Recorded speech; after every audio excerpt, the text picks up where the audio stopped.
Welcome everyone to another of our sessions on AI and archival practice, produced under the auspices of the Project Commission, the Program Commission, I should say, of the ICA, and with the very generous support of the National Library and Archives of the UAE.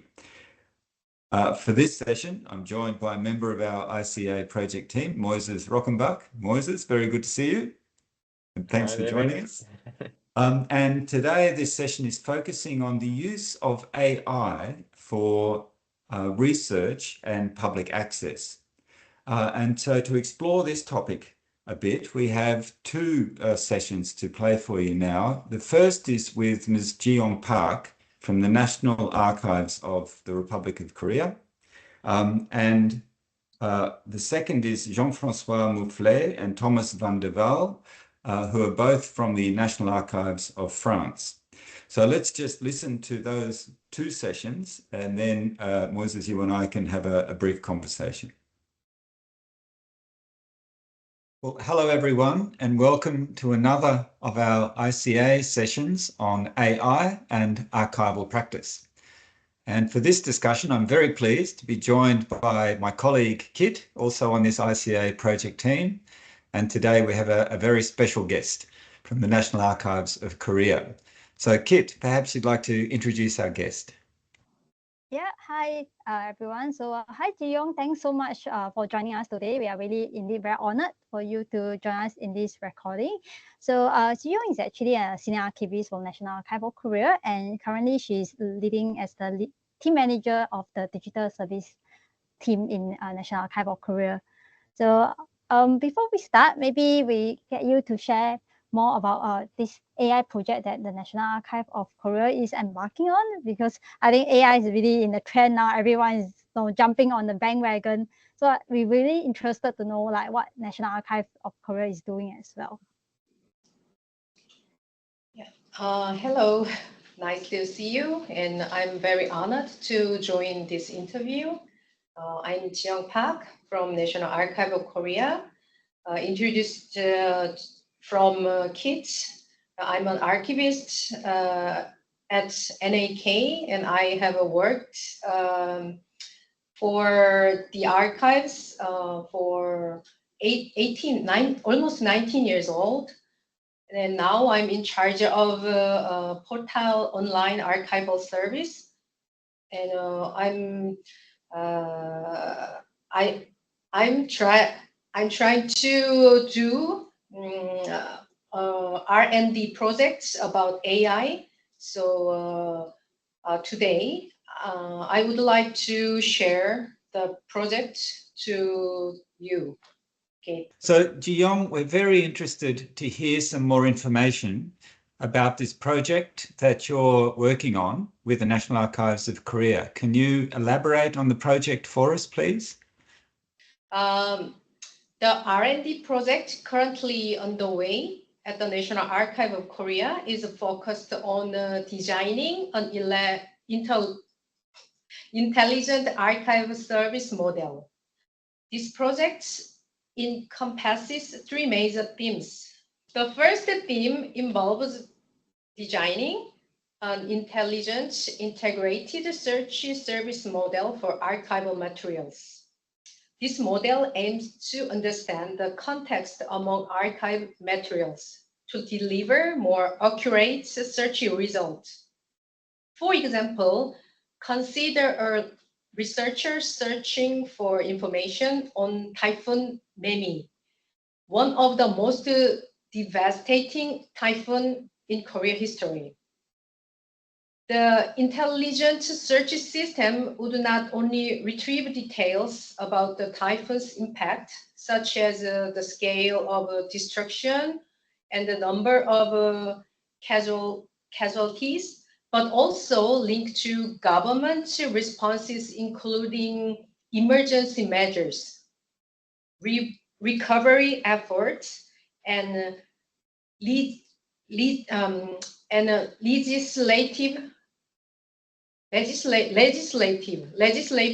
changes enacted in its aftermath. It would further connect this event to subsequent budget adjustment, and policy reforms in the following years. This comprehensive approach allows users to see a full narrative arc from the initial events to long-term national impacts and responses. The second theme is about enhanced search capabilities for audiovisual record.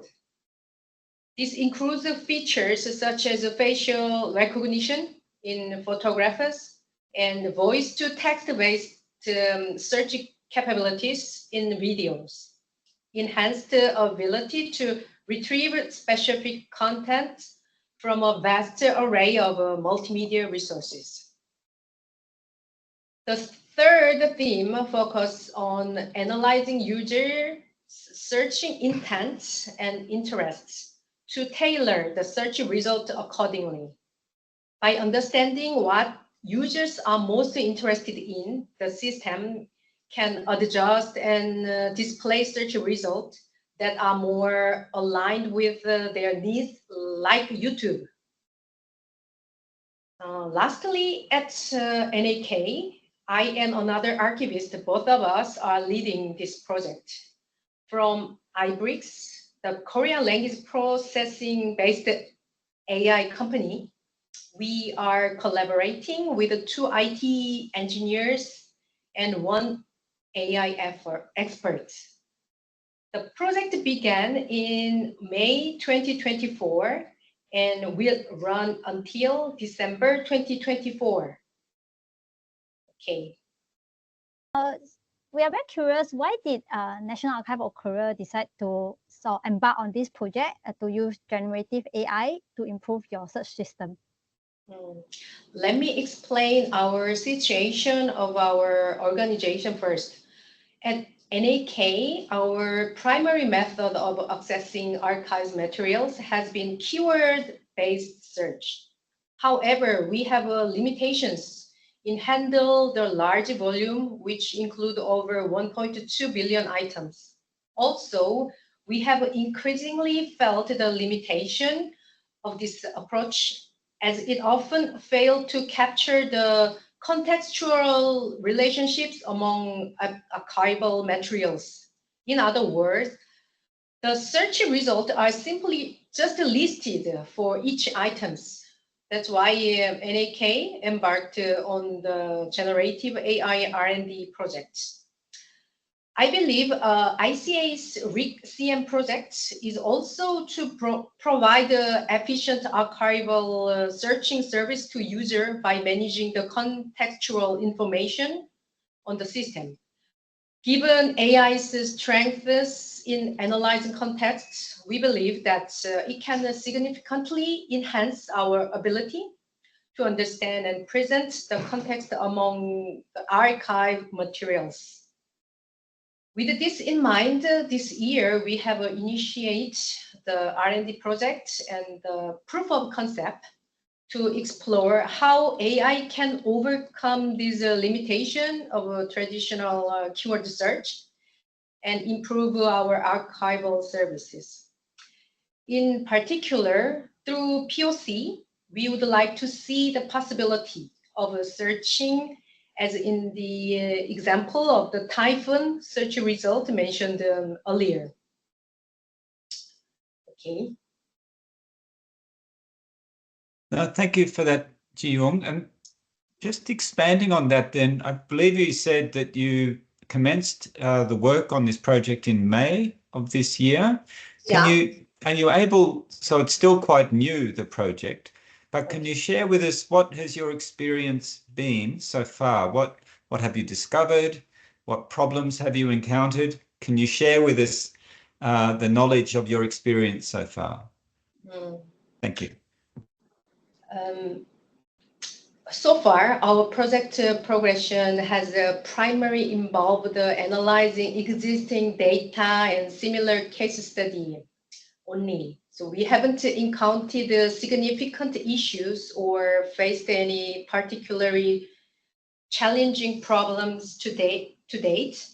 However, as we move into the proof of concept phase, Our focus will shift toward addressing one of the biggest challenges in AI hallucination, which is the AI generating plausible but incorrect or nonsensical information.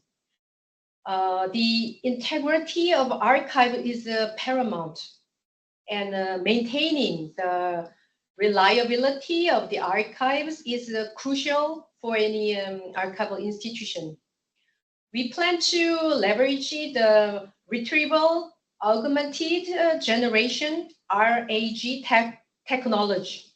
This technology allows the AI to fetch and refer back to specific archival documents while generating answers, enhancing the trustworthiness and accountability of the information provided. By implementing RAG, we aim to evaluate how reliably the AI can generate answers and intended to complement these answers with a list of source archives as evidence for the generated contents. Additionally, while electronic records are readily processed by AI, but non-electronic records pose a challenge as they must be digitalized into machine-readable formats. The digitalization is essential for integrating older archival materials into our AI-enhanced search system. But it requires significant budget allocation and time. We understand this is a long-term investment and are prepared for the gradual integration of these capabilities into our archival operations. Okay. So now AI is the big thing now. So what do you think as professional archivists we can do more so that we can develop our skill and competency so that we can be comfortable and adaptable to this new generation of technology? Thank you. I believe it's crucial for archivists not to feel intimidated by IT. While it's not necessary for us to be IT experts, having a conceptual understanding of certain technical skills can significantly enhance our ability to collaborate effectively with the IT professionals. This does not mean mastering complex programming, but rather gaining a basic literacy in areas such as data management, digital preservation techniques, and perhaps some understanding of how database and search algorithms work. These skills enable us to communicate our need more effectively and understand the possibilities and limitations of technical applications in archival work. Furthermore, I encourage archivists to approach IT with curiosity. Engaging with educational contents online like YouTube can demystify IT concepts. Keeping up with the technical trend is also very important and can inspire innovative ways to enhance our archival services.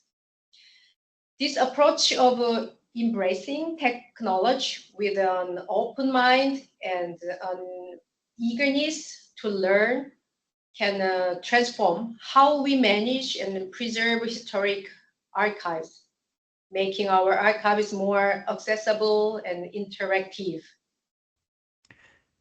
Well, thank you very much, Jiyoung. That was really very interesting. We're going to follow the progress of your project at the National Archives of Korea very closely and with a lot of interest. And also, thank you very much for your advice on how archivists can stay up to date with developments. I think you've given us some very useful and practical tips on how all of us can actually be a part of this transformation that we're seeing through the introduction of artificial intelligence.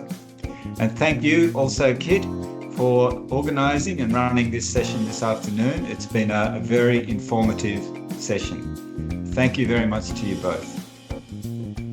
Thank you very much. Thank you very much as well.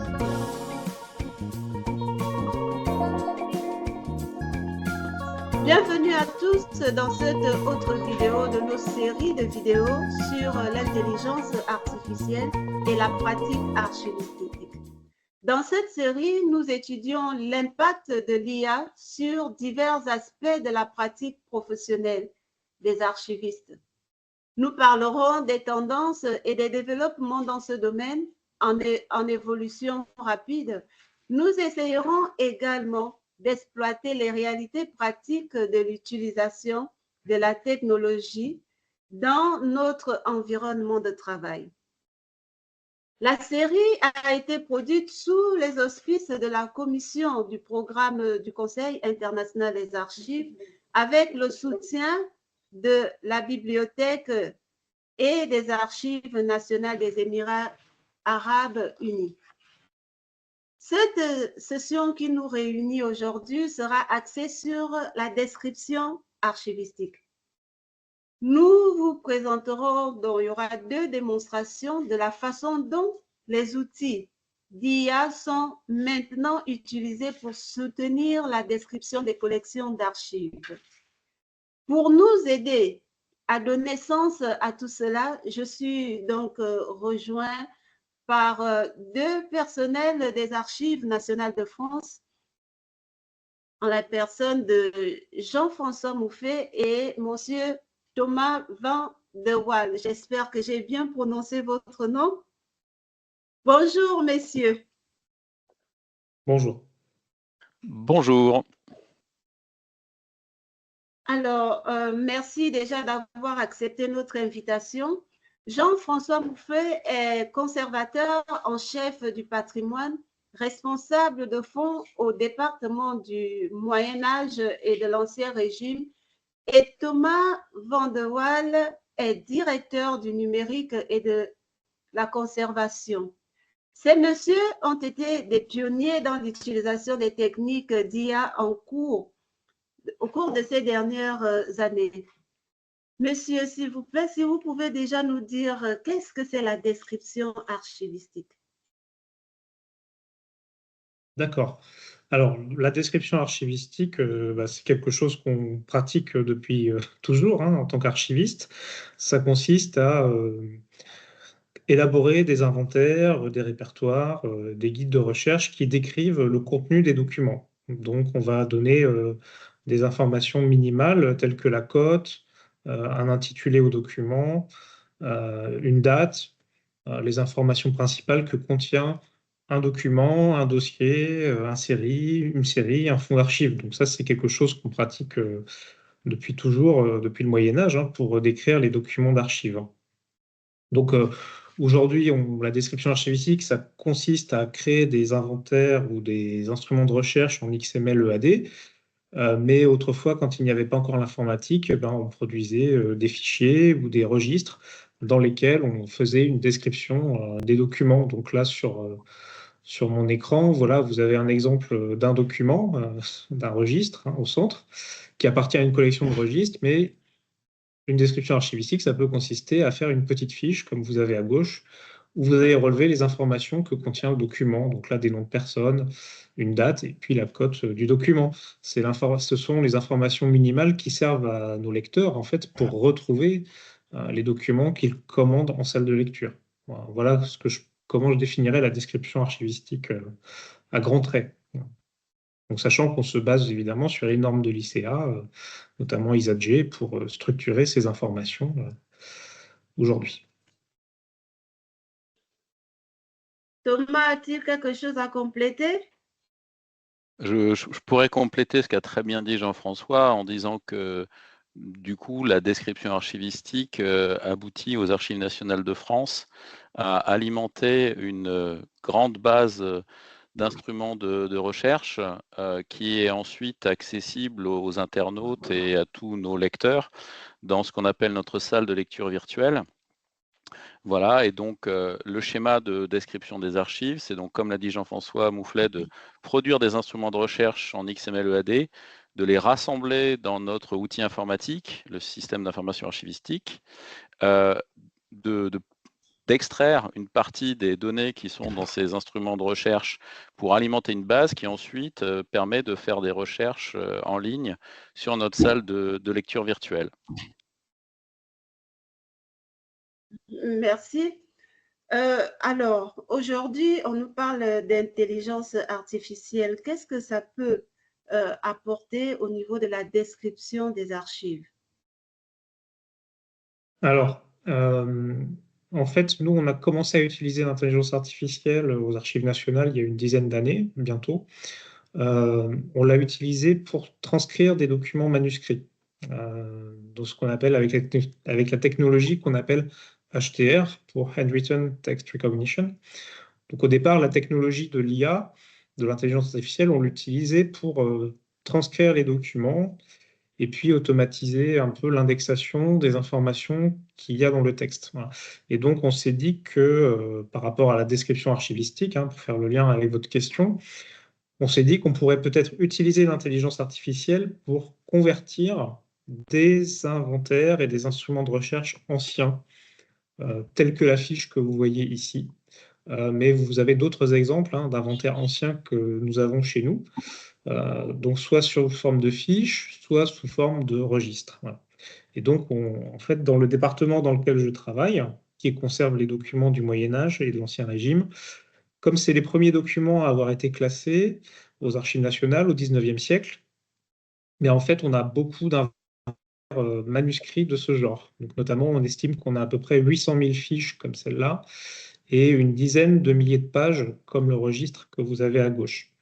Donc, en fait, ça prend du temps de convertir ces instruments de recherche anciens en XML-EAD, parce que, comme l'a dit Thomas, la finalité aujourd'hui, c'est de rendre ces informations accessibles sur notre salle de lecture virtuelle. Donc, ça veut dire qu'il faut convertir tout ça en EAD. Et donc, avant l'arrivée de l'intelligence artificielle, ça veut dire qu'il fallait taper à la main toutes ces informations et ensuite les structurer en XML-EAD, ce qui est quand même long, assez chronophage, ce qui peut aussi être source d'erreur quand c'est un peu complexe.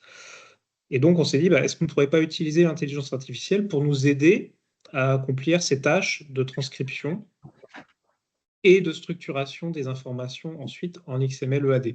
Voilà. Donc, en fait, pour nous, l'intelligence artificielle, dans l'utilisation qu'on a faite par rapport à cet objectif de convertir ces inventaires anciens, ça consiste à utiliser deux technologies, l'HTR, donc Handwritten Text Recognition, pour transcrire le texte manuscrit, et également ce qu'on appelle la reconnaissance d'entités nommées, ou NER, qui, dans un deuxième temps, sert en fait à qualifier l'information qu'on a transcrite pour identifier que c'est une cote, que c'est une date, que c'est un titre, et donc encoder automatiquement en EAD ces informations. Bon, donc en fait, l'usage, le pari qu'on a fait, c'était de gagner du temps sur la saisie et l'encodage en EAD de ces inventaires anciens qui sont massifs et qui ne sont pas encore accessibles à nos chercheurs. D'accord. Vous avez parlé de gagner du temps sur la saisie. Est-ce qu'on a la possibilité d'évaluer à peu près ce gain de temps? Alors, le gain de temps, il est considérable. Alors, je dois avoir quelques chiffres, effectivement. Il est considérable pour certaines opérations. C'est-à-dire, là, par exemple, on avait estimé que pour saisir et encoder 300 pages, il fallait 2 mois, et que pour saisir à la main, saisir et encoder 1550 fiches, il fallait 1 mois. Ça, c'était des durées qu'on avait relevées auprès de personnes qui faisaient ça à la main. Donc, 1550 fiches, ça prend 1 mois à saisir et à encoder, d'accord? Avec un outil d'intelligence artificielle, que votre fichier il fasse 20 000, 50 000 ou 100 000 fiches, dans la nuit, il est saisi et encodé. Donc là, vous avez un gain de temps, vous voyez, considérable. C'est-à-dire que l'opération, elle peut être réalisée en quelques jours à peine. là où il faut 1 mois juste pour 1000 fiches. Donc, votre fichier de 100 000 fiches, il peut être traité en quelques jours. Donc, si vous voulez, sur le gain de temps en termes de saisie et d'encodage, là, c'est faramineux. Là où le temps ne change pas du tout, c'est la relecture et la vérification des erreurs. C'est-à-dire que forcément, les résultats ne sont pas forcément parfaits, donc on va quand même prendre du temps ensuite pour relire et corriger les transcriptions qui ont été faites par l'intelligence artificielle. Donc là, il n'y a pas vraiment de gain de temps, hein, c'est incompressible, c'est-à-dire il faut le temps de relire les fiches. Donc là, ça peut prendre ensuite plusieurs mois, évidemment, pour relire, parce que si on veut un contrôle qualité optimal et zéro erreur, bah là, voilà, le temps sera incompressible. Mais si vous voulez, sur la transcription et l'encodage, là, c'est évidemment l'affaire de quelques jours à peine, voilà, sur des masses considérables. Merci. Thomas, si vous pouvez peut-être revenir sur les logiciels et les technologies qui doivent être utilisées pour pouvoir faire ce travail-là.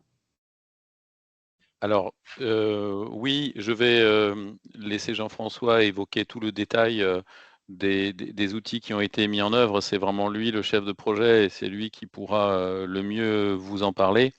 En tout cas, c'est un projet, le projet dont il va vous parler, qui s'appelle Simara, qui a abouti à la création d'un produit qui permet donc de réaliser cette reconnaissance d'écriture manuscrite et ces transcriptions automatiques avec identification d'entités nommées. Voilà, ce projet Simara, il a été réalisé avec un partenaire extérieur qui s'appelle Teclia, c'est une société française spécialisée dans ces questions-là. Et donc, ils ont réalisé pour nous un produit adapté à nos besoins en termes de préparation d'opérations, mais ensuite ils sont venus avec leur propre technologie pour nous fournir les systèmes derrière, en arrière-boutique, voilà, comme on dit, de fonctionnement, de mise en œuvre de l'intelligence artificielle à proprement parler. Mais je vais laisser Jean-François peut-être détailler tout ça. Oui, avec plaisir. Donc effectivement, là, ce que je vous ai expliqué précédemment, c'était un peu les objectifs qu'on visait. Et comme l'a dit Thomas, on a passé un marché avec un prestataire, une société privée, pour nous aider en fait à réaliser un outil qui permette de faire cette transcription et cette structuration. Donc c'est l'outil qui s'appelle Simara. Alors ici, voilà, il y a un petit schéma qui vous explique le processus, hein, c'est-à-dire que l'intelligence artificielle va analyser la page de l'inventaire, elle va transcrire les informations dans des champs, hein, dans une interface, mais en fait, vous voyez que derrière, ces champs correspondent en fait à des éléments de structuration XML. Donc c'est comme ça qu'on réalise la double tâche, hein, parce qu'en fait, c'est 2 tâches qui sont réalisées conjointement, une transcription, mais aussi une structuration en XML. Voilà. Donc, vous m'interrogiez sur les technologies qui sont adossées à cela. Donc, voici un petit schéma qui résume en fait le fonctionnement de Simara. Simara, c'est l'interface qui a été développée pour nous, Archives nationales, qui nous permet donc de charger les images des inventaires anciens. Ces images sont ensuite récupérées par le partenaire Teclia, qui va utiliser donc le serveur ArcIndex, hein, donc c'est sa propre solution d'intelligence artificielle. C'est une solution qui est adossée à des briques. Donc vous voyez HTR, NER, ce sont des technologies d'intelligence artificielle.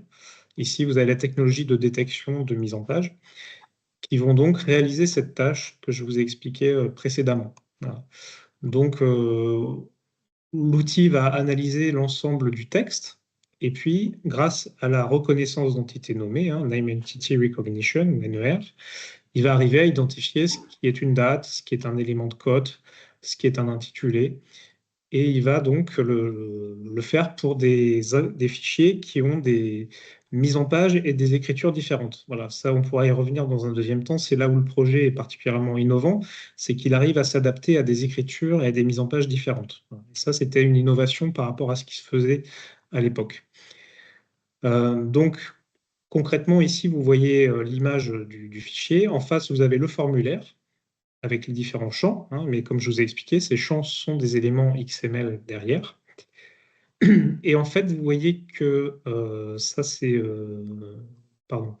Avec ArcIndex, voilà, excusez-moi, je vais un peu vite, mais avec ArcIndex, donc la plateforme de Teclia, on va utiliser un algorithme d'HTR et de NER pour transcrire l'ensemble du texte d'une fiche et en même temps identifier ce qui relève de l'intitulé, de la date, des précisions complémentaires, de la cote. Voilà.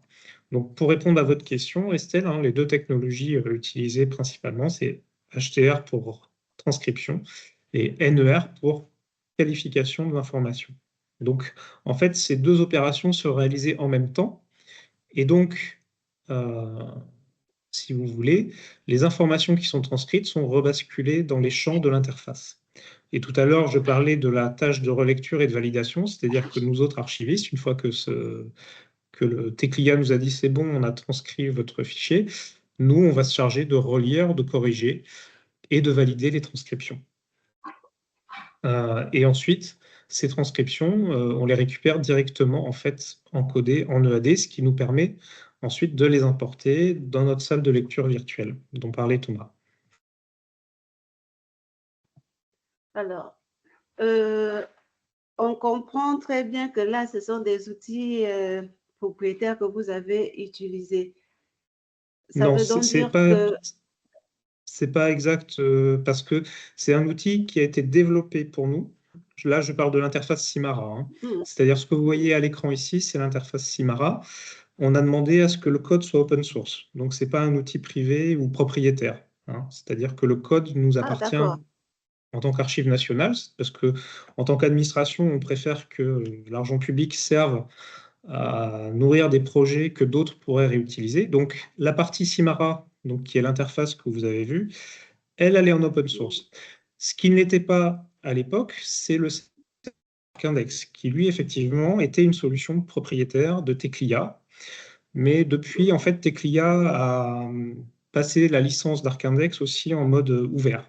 Voilà. Donc aujourd'hui, on peut dire que la solution elle repose entièrement sur des composants ouverts. Et quelles sont les procédures si on a envie d'acquérir ces outils-là?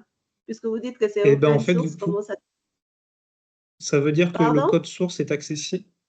Le fait que ce soit open source, ça veut dire que le code source de l'application peut être récupéré par n'importe qui et modifié par n'importe qui, pourvu qu'ensuite il le republie lui aussi sous une licence ouverte. Donc ça vous permet de récupérer le code de l'outil.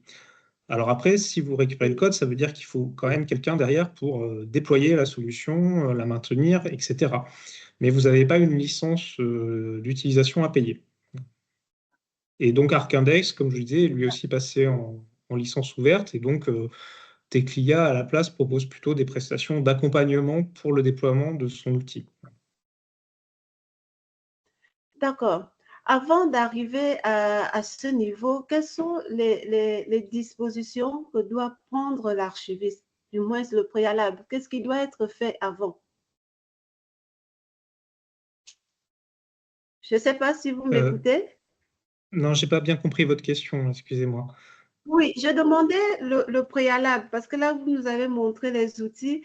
Pour un archiviste qui veut se lancer justement dans l'utilisation de l'IA, dans la description des documents, quelles sont les tâches ou du moins les activités préalables qui doivent être faites?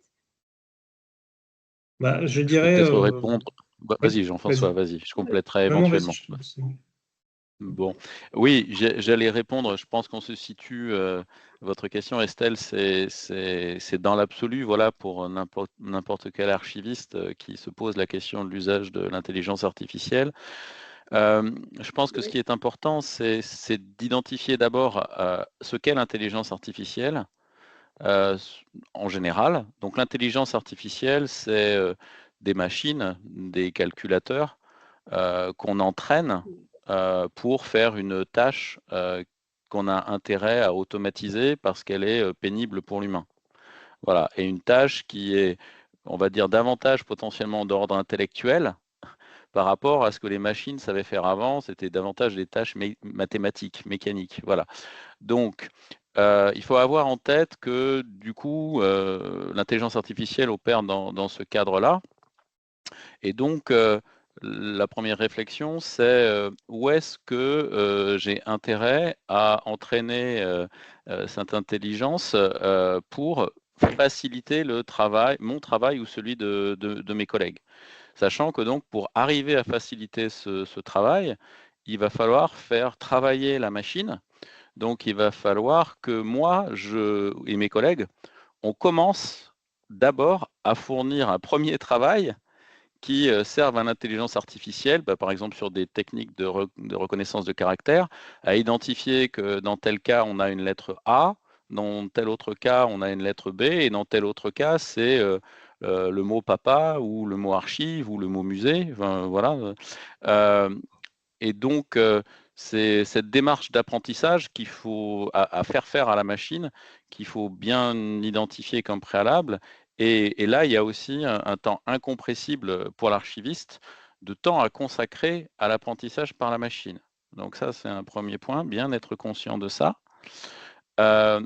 Ensuite, les possibilités de recours à l'intelligence artificielle peuvent s'opérer sur différents enjeux.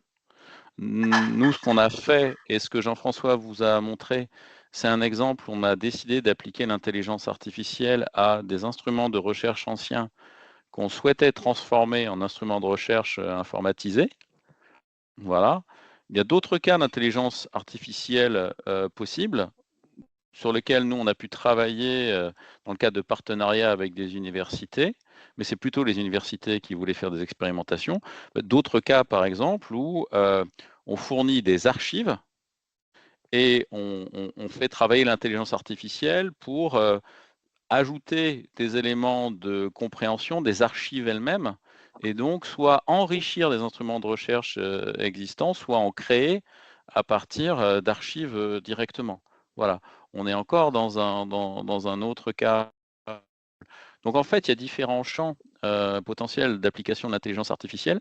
Et là, pour l'instant aussi, je ne parle que de sujets de description d'archives. Il y a encore d'autres champs qui peuvent s'appliquer à d'autres domaines. Voilà ce que je dirais d'emblée, c'est qu'il y a une nécessité d'apprentissage de ce qu'est l'intelligence artificielle, ce à quoi elle sert, et ensuite, dans un deuxième temps, de réflexion et de décision pour savoir à quoi on va vouloir l'appliquer dans son contexte à soi. Donc il y a cette première réflexion d'orientation stratégique, et ensuite seulement viennent les questions pratiques sur comment on fait concrètement, avec qui, quelles ressources on va y consacrer. Voilà. Voilà ce que je dirais, comme ça, comme réponse spontanée. Peut-être Jean-François, tu veux compléter? Oui, effectivement, merci. Moi, je dirais que la première chose, effectivement, à se demander, c'est, bon, je veux utiliser l'intelligence artificielle, mais pourquoi? Dans quel but et sur quel type de document? Nous, on a fait le choix, effectivement, de l'appliquer sur des inventaires anciens, parce qu'on a vu ce que ça pouvait donner sur des documents d'archives en tant que tels. Voilà. Donc, le préalable, c'est se dire sur quel champ on l'applique, sur quel type de document. Donc, nous, on a fait le choix des inventaires, mais vous pouvez effectivement appliquer ces technologies-là sur des documents écrits. Et aujourd'hui, vous pouvez aussi l'utiliser sur des documents images, des documents iconographiques, pour identifier, par exemple, des formes dans des fichiers images, donc dans des photographies anciennes. Donc, en fait, la question à se poser, c'est quelle technologie j'utilise et sur quel type de document et pourquoi faire. Ça ne sert à rien de faire de l'intelligence artificielle pour faire de l'intelligence artificielle. Il faut bien être conscient que, outre les questions d'entraînement des modèles, il y a ensuite la question de la diffusion des données, c'est-à-dire les données que j'obtiens, comment je les mets à disposition et auprès de qui, auprès de quel public. Voilà. Donc après, il y a aussi un paramètre qui a changé peut-être par rapport au moment où nous avons commencé nos projets, c'est qu'aujourd'hui, vous avez beaucoup de modèles que l'on peut réutiliser. Donc quand je parle de modèles, je parle de modèles par exemple, de transcription d'écriture, de modèles de langage qui sont accessibles sur Internet. Vous avez des sites comme HTR United où vous pouvez récupérer des modèles de transcription qui correspondent à des périodes ou à des types de documents. Donc, Aujourd'hui, ceux qui se lancent dans l'intelligence artificielle, ils ne partent pas de rien dans le sens où ils peuvent réutiliser des modèles qui ont été produits par les autres et qui peuvent adapter à leur cas d'usage. Donc, ça implique peut-être de réentraîner le modèle, d'affiner l'entraînement, si l'écriture varie un peu. Mais en tout cas, il faut aussi regarder ce qui s'est fait autour de soi et pas forcément redévelopper des modèles par soi-même. Voilà. Et là, justement, j'ai envie de savoir, en tant que pionnier dans l'utilisation de l'IA, est-ce que vous êtes disposé à accompagner des archivistes intéressés justement à mieux comprendre comment ça fonctionne? Êtes-vous Bah, disposé et comment? alors, Oui, oui, c'est-à-dire qu'on a déjà pas mal communiqué sur les projets qu'on a pu faire, hein. Déjà, on a fait des retours d'expérience l'année dernière au congrès du Conseil international des archives à Abu Dhabi. On est intervenu pour présenter. On a fait beaucoup de présentations, de retours d'expérience et d'articles. Et puis là, prochainement, j'organise une formation au ministère de la Culture, donc pour des archivistes français, pour une présentation de ce que l'on peut faire aujourd'hui avec l'IA dans les archives. Donc, on fait aussi un peu de formation. Enfin, en tout cas, c'est la première fois qu'on fait une formation sur le sujet. Il y a 2 ans aussi, on avait fait une journée d'études aux Archives nationales qui faisait là aussi un panorama de l'usage de l'intelligence artificielle dans les archives. Donc, voici un peu les types d'actions qu'on peut faire. Thomas, peut-être quelque chose à compléter? Non, disons qu'on n'a pas de pratique effectivement hors de France. Pour l'instant, à part les interventions dans les congrès, et voilà, Jean-François Moufflet a évoqué celui de l'ICA. Ensuite, voilà, si les sollicitations sont raisonnables, je pense qu'on peut répondre à des demandes, surtout si elles peuvent être mutualisées. Après, on n'est pas non plus une institution de formation ayant cette vocation de manière majeure. Donc, on ne peut pas promettre de faire des séances en nombre très, très important, mais en tout cas, des échanges sont tout à fait possibles. Merci. Alors, nous tirons pratiquement vers la fin de notre rencontre. Selon vous, quels sont les messages clés que devrions tirer de cette discussion en fait? Quels sont les messages que vous pouvez envoyer aux archivistes et surtout pour nous qui sommes dans les zones en développement? Parce qu'on comprend tous que l'IA, les technologies IA viennent quelque part améliorer, aider les professionnels à mieux gérer leurs documents. Donc, quels sont les conseils que vous pouvez nous donner? Oui. Alors, moi, du constat que je peux faire, hein, des projets qu'on a menés, je vais commencer par ça, les constats.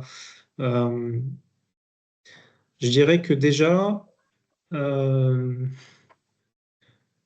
fait de transcrire des documents d'archives par l'intelligence artificielle, ça permet d'offrir de nouvelles façons de rechercher dans les documents d'archives.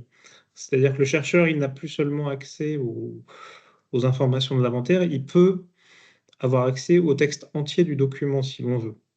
Et donc, le chercheur, l'utilisateur peut faire des recherches beaucoup plus fines, beaucoup plus précises dans des documents qui jusque-là étaient manuscrits en fait et que là on transforme en texte numérique. Donc on peut faire des recherches beaucoup plus fines, beaucoup plus poussées, on peut faire des statistiques lexicales pour déceler des phénomènes historiques. Donc je dirais que un des points positifs, c'est que l'intelligence artificielle replace des documents d'archives au cœur de la recherche historique, en offrant de nouveaux modes de recherche. Voilà. Ça, c'est un premier point positif que je peux constater, hein. Ensuite, par rapport à notre projet Simara dont je viens de vous parler, ben, l'autre avantage que je vois, c'est quand même le gain de temps, hein, comme l'a dit Thomas, sur des tâches un peu répétitives, pas forcément très intéressantes, ben, ça va soulager l'archiviste sur ce traitement-là, et sachant que l'archiviste est toujours confronté quand même à la masse, aux tâches répétitives sur des fonds importants, ben, c'est vrai que de pouvoir se soulager de ces tâches-là, c'est quand même un avantage qui n'est pas négligeable, je trouve. Alors après, sur le deuxième volet, les recommandations, je dirais que c'est un peu comme la numérisation ou l'archivage électronique. Il ne faut pas forcément se jeter tête baissée là-dedans. Il ne faut pas faire de l'IA pour faire de l'IA. Vous voyez ce que je veux dire? Enfin, il faut mûrir son choix. La vraie question, c'est est-ce que j'ai un intérêt à utiliser l'intelligence artificielle? Et si oui, pourquoi faire? Comme je disais tout à l'heure, quel document on voudrait faire transcrire? Quel processus on voudrait accompagner par de l'intelligence artificielle? Est-ce qu'on veut faire de l'intelligence artificielle pour automatiser l'indexation, par exemple? Est-ce qu'on veut faire de l'intelligence artificielle pour transcrire des séries de documents? Et si oui, comment est-ce qu'on diffuse ça? Je dirais qu'un point à avoir en tête, c'est que, comme je vous le disais, aujourd'hui, on est dans un environnement où c'est des technologies qui commencent à arriver à maturité, où vous avez des données que vous pouvez réutiliser, donc vous ne partez pas de rien. Mais ce qu'il faut avoir quand même en tête, c'est le besoin d'avoir des gens, des experts en intelligence artificielle, c'est-à-dire que nous, on travaille avec Teclia qui engage des ingénieurs en intelligence artificielle, donc qui savent faire de la programmation sur ces technologies-là. Ça, c'est des choses qu'on ne peut pas faire. Donc, il faut avoir quand même des experts derrière qui puissent faire de la programmation d'IA. Et il faut aussi une infrastructure de traitement. Comme vous voyez ici, ArcIndex, ça repose sur des serveurs de calcul. Donc, ça veut dire qu'il faut quand même avoir des infrastructures matérielles derrière qui sont assez performantes, donc chères et par ailleurs consommatrices d'énergie. Voilà. Donc ça, aujourd'hui, dans le contexte qui est le nôtre de sobriété énergétique, ça peut poser quand même des questions.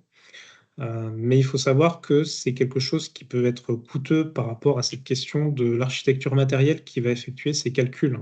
C'est beaucoup de calculs complexes, donc il faut avoir derrière une infrastructure solide. Alors, une des possibilités, c'est de s'associer à plusieurs et de partager une même infrastructure. Voilà. Une possibilité. Oui, en complément, je dirais, vous l'avez évoqué, Estelle, nous, on a travaillé, en tout cas en France, dans des logiques où l'intelligence artificielle venait aider les archivistes. Donc aujourd'hui, on n'est pas dans une capacité ou au contraire dans une crainte de dire que l'intelligence artificielle peut complètement remplacer des archivistes. Voilà. Si vous me demandez ça, nous, on dirait on ne sait pas faire. Peut-être que d'autres pays, sûrement, ont commencé à travailler davantage dans cette direction, prendre directement des documents et les décrire automatiquement en n'utilisant que l'intelligence artificielle et donc produire des éléments qui permettent ensuite au public de chercher dans les archives avec des archivistes qui ne font que contrôler, par exemple, après coup des descriptions faites par l'intelligence artificielle. Nous, on n'est pas du tout dans ça. Donc, la question, ce qu'on peut dire, nous, par rapport à l'apport de l'intelligence artificielle, donc, s'inscrit dans cette expérience qu'on a nous-mêmes.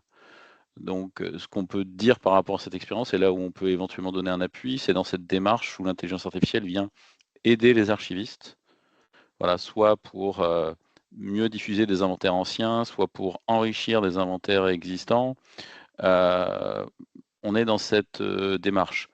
Cette démarche-là, on a bien conscience, Jean-François et moi, que c'est une démarche qui vient après un effort qui a été fait en France depuis très longtemps, avec des investissements déjà importants, pour décrire, faire le premier travail de description des archives.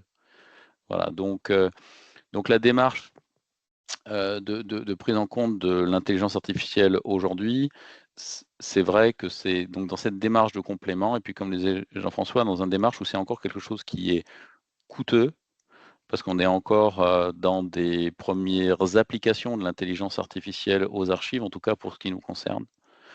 Voilà, donc j'irais bien dans le sens de Jean-François en disant que un premier pas, première marque d'intérêt pour l'intelligence artificielle serait déjà une marque de formation, et c'est bien parce que c'est un des buts de cette vidéo, de compréhension d'abord par tous les archivistes de ce qu'est l'intelligence artificielle, ce à quoi elle peut servir, et ensuite se poser la question de se lancer dans des projets par rapport à ça, sachant que si ça peut s'inscrire dans des utilités stratégiques de fond, je pense qu'il y a toujours des moyens de trouver des financements si l'intelligence artificielle peut résoudre des problématiques que les humains seuls ne peuvent pas traiter.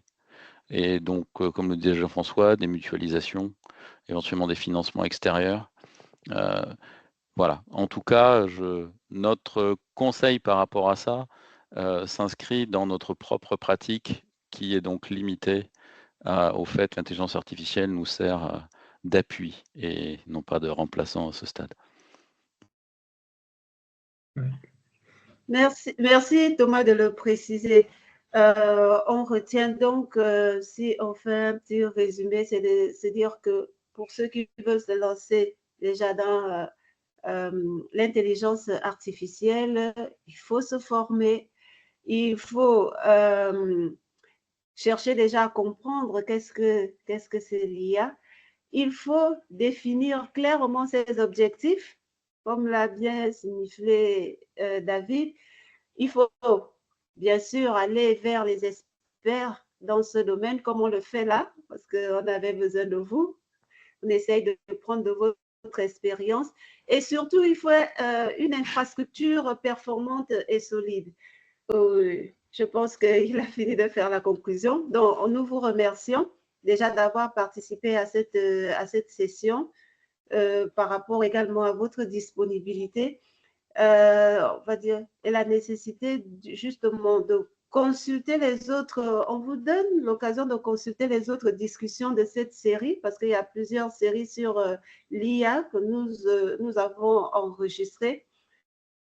Et l'objectif, vraiment, c'est d'explorer l'impact de l'IA sur la pratique archivistique en donnant aux différents archivistes des informations dont ils ont besoin pour participer activement à la transition. Donc, vraiment, merci à vous. On espère vous revoir d'ici là, parce que forcément, on fera recours à vous. Merci beaucoup, avec plaisir. Merci beaucoup de nous avoir donné la possibilité de présenter ces expériences. Merci pour cette démarche. Well, two really interesting presentations there on two aspects of providing support for research and public access to archives through the use of AI. Moises, first to you, what are some of the key reflections that you have? Well, David, those presentations we just watched highlight several key aspects that are crucial to understand. So, to supporting research and public access is essential as archives increasingly adopt these AI tools to enhance access and usability. As mentioned, some models go beyond basic record retrieval and offer context-rich results that include the related events and decisions. That was an interesting part to hear about. And so not just the specific records I could be looking for example. So all those related events powered by AI tools. However, we must also highlight the importance of ensuring reliability of AI outputs through verification process. I think this is also an important part to highlight. It was very important, interesting from the French National Archives, from Jean-François and Thomas. They said that they achieved very good savings with the initial ingest and the initial processing of all of those cards that they had in their archives through OCR and named entity recognition. But they did say what was not compressible was the time that they needed to do the quality assurance. And you know, this was also from Ji-Yong Park in her experience as well, that still archives must be accurate, they must be reliable and trusted. And so we cannot pull back on the time and commitment that we make checking the results and doing the best to make sure that the reliability of the results. Now, that was very interesting. I also found it interesting. Oh, sorry. Yes. Sorry. So go ahead. I have another comment to make it, but go ahead. Yes. And look at the other interesting thing I thought was the French, when Estelle pressed Jean-Francois and Thomas about the expense, the investment required for a less resourced archives to start using AI. I thought it was very impressive that our French colleagues have now made all of their code open source. And so the source code at least now is free to use, although Jean-Francois did warn us all that yes, the source code is free, but you still need to have skilled people to do the work. But I think, you know, the expense and the complexity of using AI, I think, is reducing now, which is good news, I think, for us all. Yeah, absolutely. One thing related to the open source code and thinking about how can we adopt AI tools that are also open source. This is about transparency, ethical issues related. So was one of the comments in the presentations, it was about the hallucination. Yes. Generated by AI. So how can we deal with that? And Yes. Also the need to digitize the collections to have more data to populate this AI tools. Yes. It was this more data is very interesting. The approach that they're taking in South Korea, that Ji-Yong took about combining the archival records about the disaster of Cyclone Maimi, but also to augment that with meteorological data, emergency response data, etc., to provide that additional context and information. Really very interesting stuff. Well, look, it's again a fascinating couple of sessions and presentations, and once again, thank you, Moises, for joining me just to round it all up. And summarize it for us. And thanks, of course, to Ji-Yong Park from South Korea, Jean-Francois Moufflet and Thomas van der Waal from the National Archives of France. So thank you very much. Oh, and I should say that, of course, we'll now place up on the screen links and references that our viewers might wish to follow up on. And we'll have those references and links also available through the YouTube website that we'll be posting these sessions on, and through the ICA resource page. So thanks very much. Thank you.